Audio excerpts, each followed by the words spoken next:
होगे भजन धीरे धीरे, भजन धीरे धीरे मिल जाएगा वो सजन धीरे धीरे, जो करते रहोगे भजन धीरे धीरे, भजन धीरे धीरे मिल जाएगा वो सजन धीरे धीरे। राघवेंद्र सरकार की जय। महाराज चली जा रही है उम्र धीरे धीरे, जो हमारा जीवन है धीरे धीरे एक एक दिन करके व्यतीत होता जा रहा है, लेकिन हमें इसका भान नहीं होता है कि हमारा जीवन कितना कम हो गया और कितना बचा हुआ है। इसीलिए कहते हैं कि भगवान का भजन करने का कोई समय नहीं है। जब भी आपको समय मिल जाए उसी समय भगवान का भजन करने लग जाओ, क्योंकि भगवान का भजन आजकल व्यक्ति की मानसिकताएं बन चुकी हैं कि बचपन तो आदमी खेल में बिता देता है, खेलते खेलते बचपन गुजार देता है, इसके बाद आगे और बढ़ता है, जब जवानी आती है तो जवानी के जोश में अपने होश खो बैठता है, उसमें अपना जीवन बर्बाद कर लेता है, सोचता है कि भगवान का भजन करने के लिए पूरा बुढ़ापा पड़ा हुआ है। लेकिन जब बुढ़ापा आता है तो महाराज ऐसा संसार में, ऐसा घर और परिवार के मोह में व्यक्ति लीन हो जाता है कि भगवान का नाम नहीं ले पाता और भगवान को भूल जाता है। लेकिन गोस्वामी बाबा मानस में बहुत सुंदर सी चौपाई लिखते हैं कि कलयुग में क्या सत्य है, कलयुग का आधार क्या है, केवल भगवान का नाम। कलयुग केवल नाम आधारा, सुमेर सुमेर नर उतराई पारा। कलयुग केवल नाम आधारा, सुमेर सुमेर नर उतराई पारा।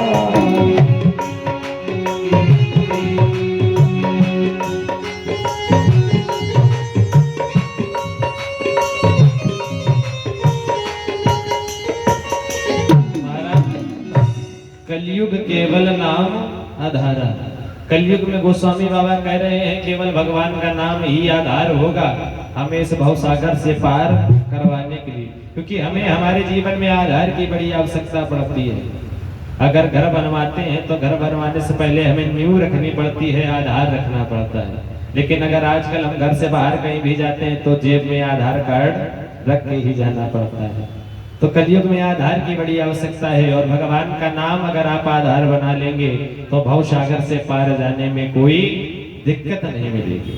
क्योंकि महाराज जो राम नाम का शब्द है, जो राम नाम का शब्द है, हम अपने जीवन में अगर कोई व्यक्ति हमसे सामने वाला मिलता है तो हम उससे क्या कहते हैं, भैया राम राम। 2 बार कहते हैं, 1 बार कोई नहीं कहता है, क्योंकि जो 1 बार राम नाम शब्द है उसका अर्थ आधी माले के बराबर होता है। आप जोड़िएगा, वर्णमाला में जो रा शब्द होता है वो 27वें अक्षर पे आता है। वर्णमाला में रा शब्द 27वें अक्षर पे आता है, जो आ शब्द होता है वो किस अक्षर पे आता है, दूसरे अक्षर पे।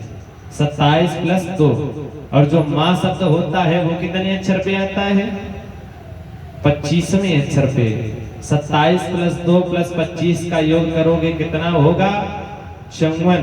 और जब हम 2 बार राम राम शब्द कहते हैं तो कितना योग बनता है, 108। और एक माला में कितनी गुरिया होती हैं, एक माला में भगवान का नाम कितनी बार लिया जाता है, 108 बार। जब 2 बार राम नाम शब्द बोलने से हमें 108 बार का फल प्राप्त होता है, फिर भी हम और आप कंजूसी करने में लगे रहते हैं। भगवान का नाम 1 बार लेने से आधे माले का फल प्राप्त हो जाता है। इसीलिए कोई भी मिले, भैया राम राम, भैया राम राम, हम अपने मुख से भी उच्चारण करते हैं तो हमें 1 माला का फल प्राप्त होता है, और अगर हमारे कहने से दूसरे के मुख से उच्चारण हो जाता है तो उसे भी 1 माला का फल प्राप्त हो जाता है।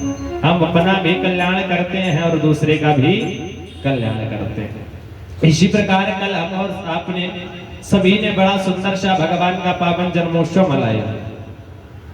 पावन जन्मोत्सव मनाने के बाद जब वसुदेव जी महाराज भगवान को लेकर के नंद बाबा के घर में पहुंचे, नंद बाबा के घर में पहुंचने के बाद जब नंद बाबा के घर में रखा भगवान को, रख करके वहां पर भगवान की योग माया ने जन्म लिया था कन्या के रूप में। लेकर के आए, आकर के जैसे ही कंस को पता चला कि अष्टम गर्भ में कन्या का जन्म हुआ है, आठवें गर्भ में योग माया के रूप में कन्या ने जन्म लिया है, तो कंस ने सोचा काल तो काल होता है। उस कन्या को उठा करके जब पटकना चाहा तो कन्या आकाश में हवा में उड़ गई, और हवा में उड़ने के बाद कंस से कहा कि कंस तुझे मारने वाला काल जन्म ले चुका है। कह करके आकाश में उड़ती हुई चली जाती हैं। वही आज विंध्यवासिनी मैया के नाम से विख्यात हुई है। बोले विंध्यवासिनी मैया की। और इधर जब नंद बाबा के घर में पता चला तो बहुत सुंदर सुंदर से बधावे बजने लगे, बहुत सुंदर सुंदर से बधावे बजे। बधावों के बाद में महाराज जब कंस के पास में कन्या पहुंची और कन्या ने कंस को सचेत किया कि तुझे मारने वाला गोकुल में जन्म ले चुका है। जब कंस को पता चला तो महाराज कंस के मन में बड़ा शोक उत्पन्न हुआ। कंस सोचने लगा कि हमारे इतने कड़े पहरे के बाद भी वो जब यहाँ से निकल सकता है तो कितना मायावी होगा और क्या क्या नहीं कर सकता है। जब कंस मन में विचार करने लगा, सोचने लगा कि किस प्रकार से इस बालक की हत्या करवाई जाए, किस प्रकार से इस बालक को मरवाया जाए। कंस सोच रहा है तो महाराज कंस की एक बहन है, मुंह बोली बहन है, किस कौन, जिसका नाम है पूतना। कंस ने पूतना को बुलाया। कंसेन प्रहिता घोरा पूतना बाल घातिनी शिशुंसान ग्रंथि पुरग्राम व्रजादिशो। कंसेन प्रहिता घोरा पूतना बाल घातिनी। ये महाराज जो पूतना है, पूतना शब्द का अर्थ ही होता है जिसके जीवन में कोई पूत ना हो, पूत ना, यही पूतना का अर्थ होता है। कंस ने पूतना को बुलवाया। पूतना को बुलवाने के बाद कंस ने पूतना को सारा वृत्तांत बताया, सारी कथा समझाई पूतना को। पूतना ने कहा कि भैया आप चिंता न करें, जब तक आपकी ये बहन है तो आपके ऊपर कोई भी संकट नहीं आने देगी। जब ऐसा कहा तो कंस को महाराज विश्वास हो गया कि हमारी बहन बड़ी ही मायावी है, कुछ न कुछ जाकर के अवश्य करेगी, हमारी रक्षा का कोई ना कोई प्रबंध करके ही आएगी। पूतना वहां से महाराज चलती है, जैसे ही गोकुल के समीप आती है तो इतना सुंदर और दिव्य, इतना सुंदर और दिव्य महाराज अपने शरीर को धारण करती है, माया के द्वारा अपना भेष बदलती है। परीक्षित जी महाराज सुखदेव जी से प्रश्न करने लगे कि महाराज इतना सुंदर सा रूप इसने धारण किया है, ऐसी मानो पूतना लग रही है जैसे स्वयं स्वर्ग से उतर करके कोई अप्सरा आई हो। इतना सुंदर सा रूप पूतना ने धारण कर लिया। जब इतना सुंदर सा रूप पूतना ने धारण किया महाराज, जब वहां से चली, चलते चलते चली जा रही है और नंद बाबा के घर में बहुत सुंदर से बधावे बज रहे हैं, बधाइयां लुटाई जा रही हैं। एक सखियों का सुंदर सा झुंड जा रहा था, पूतना उसी में सम्मिलित होकर के नंद बाबा के घर पर जब जाने लगी महाराज, एक बात विशेष करके ध्यान रखना, जब किसी बड़े आदमी के घर में हम जाते हैं, वहां पर कोई कार्यक्रम होता है तो गेट पर 2 पहरेदार लगे होते हैं। गेट पर जब 2 पहरेदार लगे होते हैं, वो एक एक को चेक करके ही अंदर जाने देते हैं, क्योंकि मैया यशोदा के 90 वर्ष में लाला प्राप्त हुआ है, और जिस टुकरिया के 90 वर्ष में लाला प्राप्त हो जाए उसकी खुशी का कोई ठिकाना नहीं रहता है। जिसने सहारा ही छोड़ दिया हो अपने जीवन में संतान सुख का, अगर उसे 90 वर्ष में लाला प्राप्त हो जाए तो उस माँ की कोई क्षमता नहीं कर सकता है, इतना सुंदर सा सुख उसे प्राप्त होता है। जिस प्रकार महाराज पूतना बड़ा सुंदर सा स्वरूप धारण करके चली जा रही है, जाते जाते जब ऐसे अंदर गेट के पास पहुंची तो जो गेट में सिपाही लगे हुए हैं, गोपियां लगी हुई हैं, उन्होंने इससे पूछा कि हे देवी तुम कौन हो? आज के बाद हमने तुमको यहाँ पर कभी भी नहीं देखा। जब इसने सोचा कि ऐसा लगता है कि हम अंदर नहीं जा पाएंगे, वहीं से मैया यशोदा निकल रही थी और इसने मैया यशोदा के आवाज दी कि हे माँ, हे देवी, हे सखी, हमको ही भूल गई। जाने कितने पुराने रिश्ते गिनवा डाले इसने, जाने कितने पुराने रिश्ते गिनवा डाले। मैया यशोदा ने सोचा हमें लगता है कि कोई होगा, भगवान हमारे लाला की जन्म की खुशी में बधाई देने के लिए आई है, उसे भी अंदर आने दिया। गेट वालों ने जब उसे अंदर आने नहीं दिया, कहने लगे कि हे देवी तुम कौन हो? हे देवी तुम कौन, कहाँ की हो, किस महापुरुष की जाई हो, मेरा सौभाग्य बढ़ाने को हे देवी कहाँ से आई हो। जब कहा तो पूतना ने जाने कितने पर्चे गिनवा डाले। जब अनेकानेक पर्चे गिनवा डाले तो मैया यशोदा ने पूतना को अंदर आने दिया।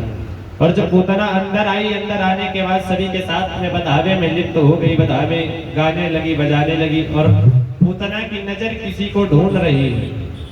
पूतना की नजर किसको ढूंढ रही है?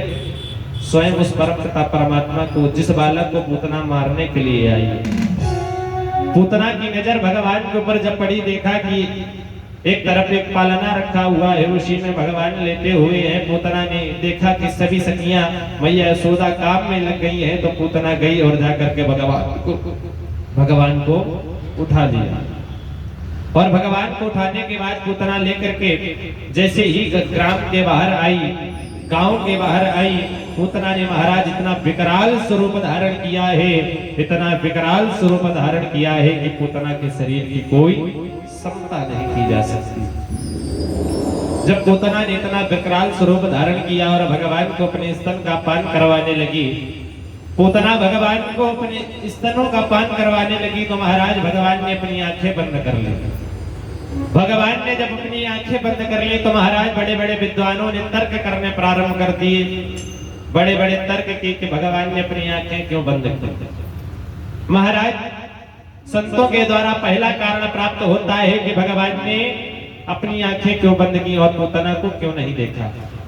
एक बात महाराज विशेष करके ध्यान रखना, अगर हम कोई भी कार्य का शुभारंभ करते हैं, अगर हम कोई भी कार्य प्रारंभ करने चलते हैं, तो पहला कारण क्या मिलता है हमें? सबसे पहले हम भगवान का आवाहन करते हैं, मंगलाचरण करते हैं, भगवान का ध्यान करते हैं। गणेश जी महाराज का ध्यान करके मंगलाचरण करते हैं कि हमारे जीवन में हम ये कार्य प्रारंभ करने के लिए जा रहे हैं। हे गणेश जी महाराज, हमारे इस कार्य में किसी भी प्रकार की विघ्न और बाधा उत्पन्न न हो, इसीलिए तो हम लोग सर्वप्रथम मंगलाचरण करते हैं। आपने कभी भी देखा होगा, हम आए या व्यास जी आकर के कथा श्रवण पान कराएं, आने से पहले सर्वप्रथम मंगलाचरण करके भगवान का ध्यान करते हैं। इसलिए ध्यान करते हैं कि हम प्रभु आपकी कथा को गाने के लिए जा रहे हैं। हम में इतना सामर्थ्य नहीं है कि हम आपकी कथा को गा पाए। अगर हमसे कोई त्रुटि हो जाए या गलती हो जाए तो हमें क्षमा करना, इसलिए मंगलाचरण किया जाता है। और दूसरा भाव होता है कि भगवान का स्मरण किया जाता है, भगवान का ध्यान किया जाता है। संतों के द्वारा महाराज पहला मत प्राप्त हुआ, भगवान ने अपनी आंखें बंद करके श्री गणेश जी महाराज का ध्यान किया और मंगलाचरण किया। भगवान ने सोचा हम जीवन में पहली बार तो कोई भी कार्य प्रारंभ करने के लिए जा रहे हैं। अभी हमें इस धराधाम पर आए कितने दिन हुए और आते ही हमें मारकाट चालू करनी पड़ गई, तो हमें सबसे पहले गणेश जी महाराज का स्मरण करना चाहिए कि कोई भी विघ्न उत्पन्न न हो। भगवान ने गणेश जी का स्मरण किया। महाराज संतों के द्वारा दूसरा भाव प्राप्त होता है। संत दूसरा भाव देते हैं कि भगवान कौन है? जो पूतना की गोद में बालक है वो कौन है? स्वयं ब्रह्म है, स्वयं ब्रह्म है। और पूतना कौन है? पूतना है अविद्या। और भगवान की जो आंखें हैं, भगवान की आंखों में आकर्षणी भरी पड़ी है। महाराज अगर भगवान की आंखें पूतना की आंखों से एक भी बार मिल गई तो पूतना जिस भाव से भगवान को स्तन में विष लगा करके पान करवाने के लिए आई है, पूतना अपना भाव भूल जाएगी। क्योंकि अगर ब्रह्म स्वयं परम पिता परमात्मा अगर अपनी दृष्टि महाराज किसी पर डाल दें, अपनी दृष्टि किसी पर डाल दें, वो चाहे जितना बड़ा अत्याचारी हो, चाहे जितना बड़ा दुराचारी हो, अपने भावों को भूल जाता है। और दूसरा भाव महाराज संतों के द्वारा प्राप्त होता है कि भगवान ने अपनी आंखें इसलिए बंद की, भगवान ने सोचा हम अपनी आंखें उस पात्र पर ही डालते हैं जो आंखों के लिए पात्र होता है, जो कृपा का पात्र होता है। भगवान अपनी कृपा उसी के ऊपर करते हैं, लेकिन पूतना के ऊपर कृपा दूसरे प्रकार से हमें करनी है, अपनी आंखों के द्वारा पूतना पर कृपा नहीं करनी है। इसलिए भगवान ने दूसरे भाव में अपनी आंखें इसलिए बंद की। संतों के द्वारा, विद्वानों के द्वारा महाराज तीसरा भाव प्राप्त होता है। तर्क पे तर्क चल रहे हैं कि कौन कौन सा भाव, पता नहीं भगवान ने किस भाव से अपनी आंखें बंद की। संतों के द्वारा जब तीसरा भाव प्राप्त होता है महाराज, तीसरा भाव कौन सा है? स्वयं भगवान ने इस बात इसलिए आंखें बंद की, भगवान मन में विचार कर रहे हैं कि नंद बाबा के यहाँ पर हमारा जन्म किस लिए हुआ है। नंद बाबा के यहाँ पर हमारा जन्म किस लिए हुआ है? माखन मिश्री खाने के लिए। हम यहाँ पर आए हैं माखन मिश्री खाने के लिए। माखन मिश्री का तो पता नहीं, लेकिन पूतना मौसी हमें विष का पान करवाने के लिए आए। हमारा काम है माखन मिश्री को खाना और विष का पान करना किसका काम है? स्वयं बोध भावन भोलेनाथ जी महाराज का। तो नंद बाबा भगवान कन्हैया ने अपनी आंखें इसलिए बंद की और बंद करके भगवान शंकर का स्मरण किया है कि आओ बाबा, आ करके आप विष का पान करो और हम दुग्ध का पान करेंगे। ये अनेकानेक प्रकार के महाराज भाव प्राप्त होते हैं। भगवान को जैसे ही पूतना ने अपने स्तनों से लगाया, अपने दुग्ध का पान करवाने लगी महाराज। भगवान पहले पूतना का दुग्ध पीते हुए चले जा रहे हैं और जब दुग्ध पीने के बाद में भगवान ने अपने पूतना के प्राणों को खींचना प्रारंभ कर दिया। जब भगवान पूतना के प्राणों को खींचने लगे महाराज, पूतना चिल्लाने लगी, आवाज लगाने लगी, कहने लगी क्या? छोड़ छोड़ काना ब्रज की गैल ना आऊंगी,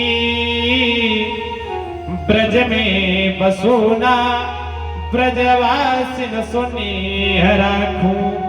छोड़ छोड़ कान्हा ब्रज की गैल ना आऊंगी,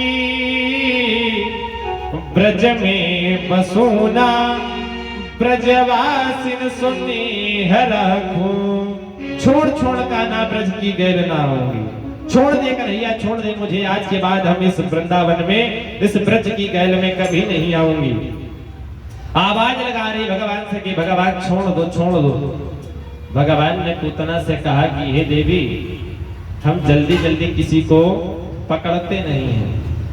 भगवान कह रहे हैं कि हम जल्दी जल्दी किसी को पकड़ते नहीं हैं, और अगर किसी को पकड़ लेते हैं तो उसका उद्धार किए बिना उसे छोड़ते नहीं हैं, क्योंकि भगवान ही दया निधि है, कृपा निधि है।